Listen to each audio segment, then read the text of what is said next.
আল্লাহ বলছেন কোরআন ছাড়া আর কোনো বিকল্প নাই।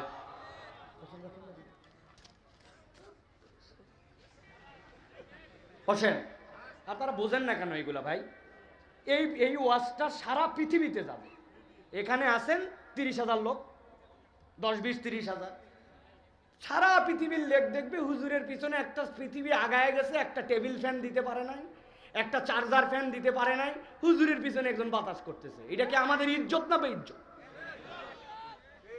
আমি এইটা বলি নাই কোনোদিন, আজকে সকল মিডিয়ার সামনে বললাম, সকল বক্তাদেরকে বলবো, খবরদার আপনার পিছনে কাউরে বাতাস করতে দিবেন না। আপনার বাতাস লাগলে অন্তত পক্ষে আগে বলে দিবেন যে একটা টেবিল ফ্যান রাখেন। একজন বাতাস করে পুরা দুনিয়া দেখতেছে যে পুরা দুনিয়া আসমানে চলে গেছে, হুজুরের পিছনে এখন হাত দিয়ে বাতাস করা লাগে। সব কিছুর মধ্যে একটা পরিবেশনা আছে। ইসলামকে আমরা